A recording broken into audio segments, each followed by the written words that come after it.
मेरे प्यारे भारतवासियों, जय हिंद, जय भारत। मेरे दोस्त, मेरे मित्र, बच्चों, बुजुर्गों, भाई तो बहनों, खुश रहो, मस्त रहो, स्वस्थ रहो। एक नई कहानी के साथ आप जी के समक्ष कहते हैं कि एक नौजवान अपनी माँ को एक आलीशान रेस्टोरेंट में लेके गया और जो माँ थी वो गांव में रहने वाली थी, बड़ी सीधी सादी।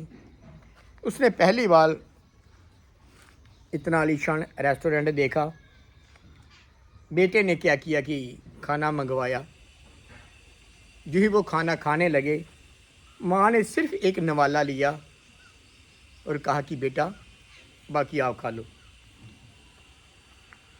बेटे को बड़ी हैरानी हुई। उसने कहा कि माँ, आप तो गांव वाली हरकतें करने लगी हो। जहाँ पर सभी लोग देख रहे हैं मुझे शर्म आ रही है। अब क्या कर रही हो, खाना खाओ। माँ चुप रही।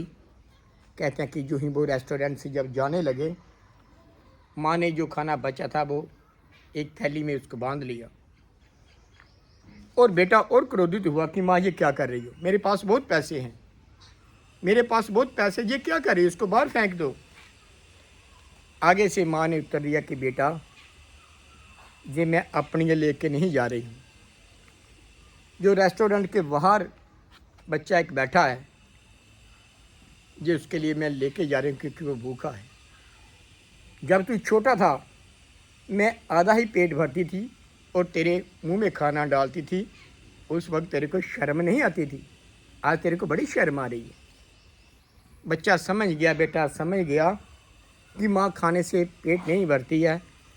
अर्थात जब तक वो बेटे को खाना ना खिलाए अपने हाथों से और माँ का पेट फिर भरता है, अगर बच्चा संतुष्टि से वो खाना खा लेते हैं।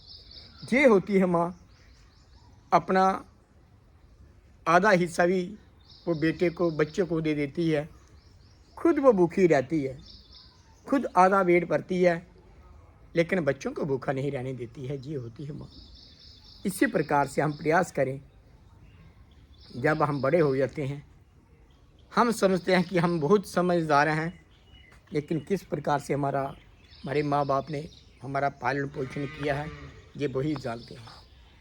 हम माँ का कर्ज, माँ के दूध का कर्ज हम जन्मों जन्म तक नहीं उतार सकते। हम प्रयास करें कि इनकी कदर करें, इनकी कीमत डालें, क्योंकि इनका कर्ज तो हम उतार नहीं सकते हैं, लेकिन इतना तो फ़र्ज़ बनता है कि मैं उनकी देखभाल करूं, उनकी इज्जत करूं, उनका मान करूं, उनका सम्मान करूं। इन्हीं शब्दों के साथ मेरे प्यारे भारतवासियों, जय हिंद, जय भारत।